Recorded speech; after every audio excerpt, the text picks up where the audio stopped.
ছবিয়ে কথা কয় প্ৰত্যেকখন ছবিৰ মাজত সমাজৰ কাৰণে কিছুমান সুন্দৰ সুন্দৰ মেছেজ লুকাই থাকে যিসকল আৰ্টিষ্টে এখন ছবি আঁকে সেই ছবিৰ মাজেৰে সমাজলৈ এটা বাৰ্তা প্ৰেৰণ কৰে আৰ্টিষ্টসকলে আৰু আজি মই উপস্থিত আছোঁ বৰপেটাৰত মিডি ষ্টেডিয়ামত অনুষ্ঠিত হোৱা এখন আৰ্টৰ এক্সিবিশ্যনত আৰু এইখন আৰ্টৰ এক্সিবিশ্যন মই ভিতৰত সোমাই যাম আপোনালোকক ভিতৰত দেখুৱাম কি ইয়াত হৈছে সঁচাকৈ এখন খুব সুন্দৰ এখন চিত্ৰ প্ৰদৰ্শনী য'ত বিভিন্ন চিত্ৰশিল্পীসকলে ইয়াত নিজৰ নিজৰ ছবিবোৰ প্ৰদৰ্শন কৰিছে বলক ভিতৰত সোমাই যাম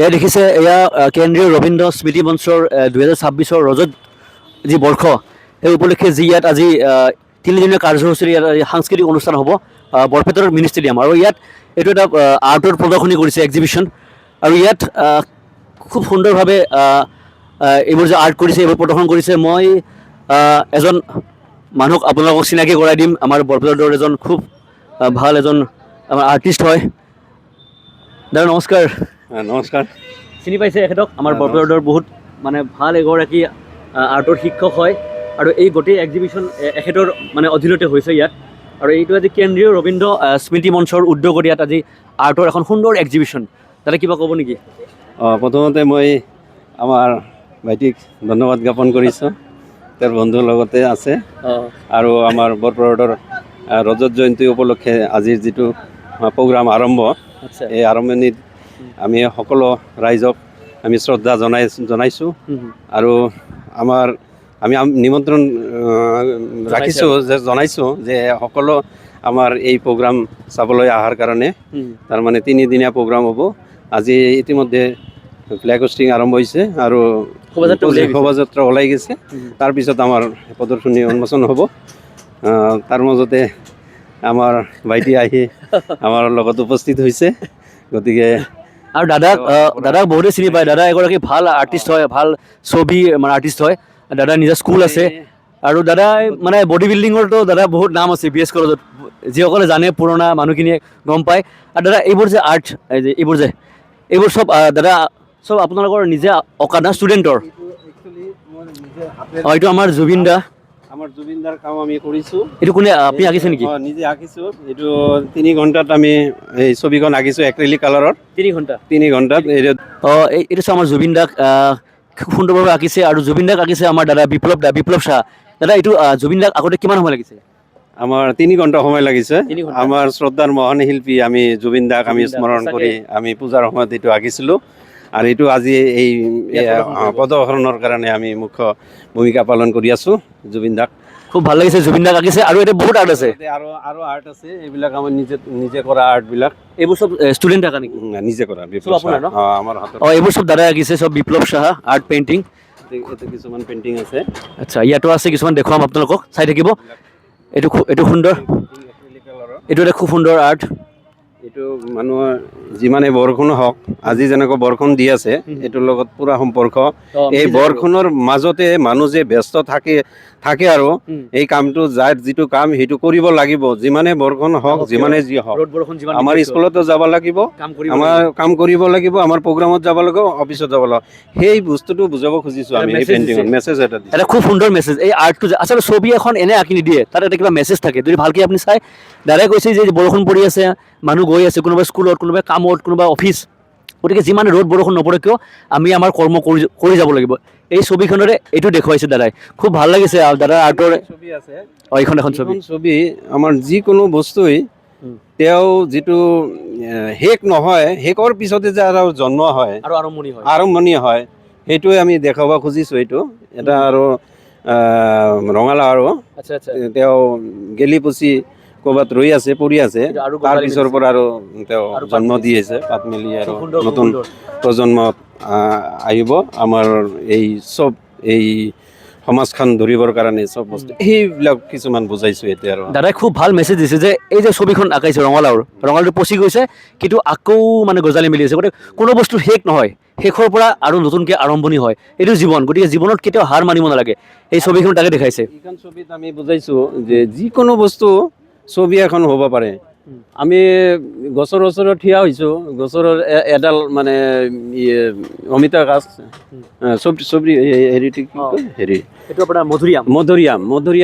মধুৰিআমটো আমি ছিঙি তেওঁ ষ্টিল লাইফ এটা পেইণ্টিং বনাইছোঁ আৰু সেইটো ধুনীয়া হৈছে, ধুনীয়া হৈছে। সেইটো দেখাইছোঁ। খুব সুন্দৰ আৰ্টৰ এক্সিবিশ্যন আমাৰ বিপ্লৱ চাহা দাদাৰ পৰা। আৰু ইয়াত বিপ্লৱ, আচ্ছা আহকচোন ইফালে। ইফালে বড়ো সম্প্ৰদায়ৰ খুব ধুনীয়া আৰ্ট এখন বড়ো সম্প্ৰদায়ৰ মহিলাৰ ইয়াত জাকৈ লৈ।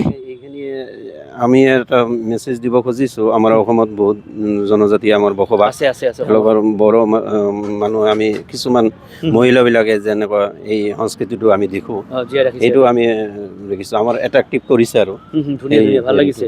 এইটো বড়োসকলক দেখাইছে, বড়োসকলে যেনেকৈ নিজৰ জাতি জনগোষ্ঠীৰ এই পৰিধান কৰি জাকৈত মাছ মাৰি আছে, এইটো আমাৰ বড়োসকলৰ এটা মানে সংস্কৃতি হয়। খুব এটা ধুনীয়া ধুনীয়া আৰ্ট কৰিছে। এইবোৰ চব বিপ্লৱ দাদাৰ চব ষ্টুডেণ্টবোৰে আঁকা, যিখিনি বিপ্লৱ দাৰ ষ্টুডেণ্ট আছে ইয়াত এইবোৰ আঁকিছে, তেওঁলোকৰ ছবিবোৰ ইয়াত প্ৰদৰ্শন কৰা হৈছে আৰু ইয়াত লগাই আছে সুন্দৰ সুন্দৰ ছবি। আচ্ছা আচ্ছা, চলি আছে ন? আৰে দাদা, এইটো এক্সিবিশ্যন কেতিয়া ষ্টাৰ্ট হ'ব? মানে এক্সিবিশ্যন আমাৰ ষ্টাৰ্ট হ'ব এই শোভাযাত্ৰা অহাৰ পিছত, আমাৰ মোটামুটি 1:30 বজাত আমাৰ এক্সিবিশ্যনখন অপেনিং হ'ব। 3 দিন চলিব। 3 দিন চলিব আমাৰ এক্সিবিশ্যন। মানুহে সকলোৱে আহিব আৰু মই আচলতে কি এই আৰ্টৰ লাগি আছোঁ আজি 15 বছৰৰ ওপৰতে হ'ল। আৰু মই শংকৰদেৱ কলাক্ষেত্ৰতো কাম কৰিছোঁ, অসমৰ হৈ ৱৰ্কশ্বপ কৰিছোঁ, লক্ষ্মীনাথ বেজবৰুৱাৰ ছবি আমি অইল পেইণ্টিং তাত ৱৰ্কশ্বপ কৰিছিলোঁ। বহুত ডাঙৰ ডাঙৰ আৰ্টিষ্ট আমাৰ লগত একেলগত আমি কাম কৰিছোঁ, তাতে আছে হয়তো। তাৰপিছত শিল্প প্ৰগ্ৰামত কৰিলোঁ, নৰ্থ ইষ্টৰ মাজত এটা ৱৰ্কশ্বপ আছিল, সেইটো আমি কমপ্লিট কৰিলোঁ। না, আপুনিতো আপোনাক বহুতে চিনি পায়, আমি চিনি পাওঁ, আমি সৰুৰ পৰা দেখিছোঁ।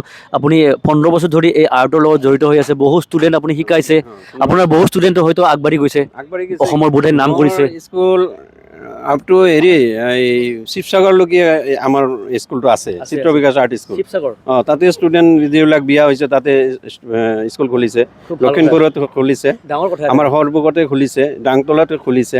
তেওঁলোকক আমি চলাই আছোঁ, তেওঁলোকক আমি হেৰি দায়িত্ব দিছোঁ। ডাঙৰ কথা। আৰু বৰপেটাত আমি আৰু 5টামান স্কুল চলাই আছোঁ, ব্ৰাঞ্চ আৰু ৰেল লাইনৰ এইপাৰ আছে। খুব ভাল লাগিল। আৰু এনেকুৱা আমি প্ৰতিটো ঘৰৰ ল'ৰা ছোৱালী যাতে জানি আমাৰ স্কুলত আহে, এই শিল্পী সুলভ মেণ্টেলিটি, তেওঁলোকৰ মনত জানি শিল্পী বস্তু আৰ্টিষ্টিক মন থাকে। আৰু সেইকাৰণে মানে আজিকালি যি দিন আছে, মানুহক শ্ৰদ্ধা ভক্তি এইবিলাকৰ কাৰণে, মা দেউতাক সন্মান কৰাৰ কাৰণে, আমাৰ দাদাহঁতৰ সন্মান কৰাৰ কাৰণে, এই যদি আমি এই ক্ষেত্ৰত যদি আমি আগবঢ়াই লৈ যাওঁ শিল্পীত, তেনেহ'লে আমি জানো যে আমি ছাকচেছ হ'ম। তেওঁলোকে আমাৰ যিবিলাক ষ্টুডেণ্ট আছে তেওঁলোকে সন্মান কৰিব। আৰু এনেকুৱা প্ৰতিটো ঘৰৰ ল'ৰা ছোৱালী আহি আমাৰ অলপ হ'লেও শিকক আৰু নিজেও কৰক। মোৰ স্কুল বুলি নহয়, যিকোনো স্কুলত সেইটো। কাৰণ আৰ্টিষ্টিক মন থাকিলে মানুহবোৰৰ মনটো ভাল থাকে, শ্ৰদ্ধা থাকে মানুহৰ প্ৰতি, শ্ৰদ্ধা জাগে মানুহৰ প্ৰতি, নিজৰ দেউতাক মাক হওক, বাহিৰৰ মানুহ হওক। আৰ্ট, যিকোনো আৰ্ট, ছবি আঁকা বুলি নহয়, গান বাজনা, যিকোনো গীত বাদ্য। গতিকে দাদাই খুব ভাল কথা কৈছে, বিপ্লৱ দাই, কাৰণ মানুহৰ আৰ্টিষ্টিক এই মনটো অকণমান বেলেগ, এই মানুহবোৰে বেলেগ হয়। আৰু ইয়াত দেখুৱাম এই দাদাৰ ষ্টুডেণ্ট এইবোৰ ন, এইবোৰ দাদা চব ষ্টুডেণ্ট, চব এই ছবি অঁকা চব। আচ্ছা আচ্ছা আচ্ছা। আৰু এইজন আমাৰ ভাইটিও আৰ্টত জড়িত হৈ আছে, ভাইটিও ছবি আঁকে। তুমি এই বিপ্লৱ দা ষ্টুডেণ্ট নেকি? নহয়, মই বাপ্পী পাঠকৰ ষ্টুডেণ্ট হয়। আচ্ছা। আৰু অনলাইনত শিখা শৰ্মাৰ কাছে মই স্কেচিং আৰু ৱাটাৰ কালাৰত শিকি আছা? ইমা কোৰ্চ কৰিছিলোঁ। এতিয়া মই মোৰ প্ৰাপ্ত শিক্ষক হিচাপে মই সঞ্জীৱ দেৱনাথত পাইছিলোঁ। তোমাৰ আজি ছবি ইয়াত প্ৰদৰ্শন হ'ব নেকি? তোমাৰ হ'ব ন? হ'ব। তোমাৰ নামটো এবাৰ জনাই দিয়া। মোৰ নাম সুৰজ তালুকদাৰ, মোৰ ঘৰ বৰপেটা ৰোড, নেতাজী সুভাষ ফুলি। মই এখন আৰ্ট স্কুলত লগত জড়িত আছোঁ। সেই আৰ্ট স্কুলখনৰ নাম হ'ল আৰ্টলাইন একাডেমি। তো এইটো আমাৰ বৰপেটা ৰোড, নেতাজী সুভাষ ফুলিত স্থাপিত আছে। খুব ধুনীয়া। এইবোৰ আমাৰ বৰপেটা ৰোডৰ আচলতে মানে গৌৰৱ, ছবিৰ লগত জড়িত, আৰ্টৰ লগত জড়িত হৈ আছে। আৰু এওঁলোকক মৰম দিব, এওঁলোকক আশীৰ্বাদ কৰিব, যাতে এনেকৈ আমাৰ বৰপেটা ৰোডৰ পৰা এই ল'ৰাবোৰ যাতে বহু আগবাঢ়ি যায়। এজন আৰু এগৰাকী আমাৰ আৰ্টৰ এগৰাকী ছাত্ৰ, আমাৰ বিপ্লৱ দাৰ ছাত্ৰ। আৰু এই ভাইটিজনে খুব সুন্দৰভাৱে বিশ্বকবি ৰবীন্দ্ৰনাথ ঠাকুৰক সুন্দৰভাৱে আঁকিছে এই চাওক স্কেচত। খুব সুন্দৰ আৰ্ট। তোমাৰ নামটো জনাবা নেকি? মোৰ নাম অভিজিত ৰবি দাস হয়। অভিজিত ৰবি দাস। তুমি আৰ্ট শিকি আছা বিপ্লৱ দাৰ ওচৰত? মই আৰু শিকাইও আছোঁ। শিকাই আছা নেকি? বঢ়িয়া, শিকিও আছা আৰু শিকাই আছা। গতিকে ই শিকি আছে আৰু আৰ্ট শিকাই আছে, এটা খুব সুন্দৰ, নিজে শিকি বেলেগক শিকোৱাটো খুব ডাঙৰ কথা। আৰু আজি ইয়াত এই কেন্দ্ৰীয় ৰবীন্দ্ৰ স্মৃতি মঞ্চৰ যি আৰ্টৰ এক্সিবিশ্যন প্ৰদৰ্শনী, ইয়াত আহি মই বহুকেইগৰাকী মানে টেলেণ্টেড ল'ৰা ছোৱালীক লগ পালোঁ, যিসকলে এই আৰ্টৰ লগত ছবিৰ লগত জড়িত হৈ আছে। আৰু এই যে ৰবীন্দ্ৰনাথ ঠাকুৰ তুমি আঁকিছা, কিমান দিন লাগিছে? দিন লাগা নাই মোৰ, 1 ঘণ্টা লাগছে। 1 ঘণ্টা লাগিছে? কালি ৰাতি আঁকিছো। কালি ৰাতি আঁকিছা? অঁ। বা 1 ঘণ্টাতে আঁকি পেলাইছে, চব কি টেলেণ্ট।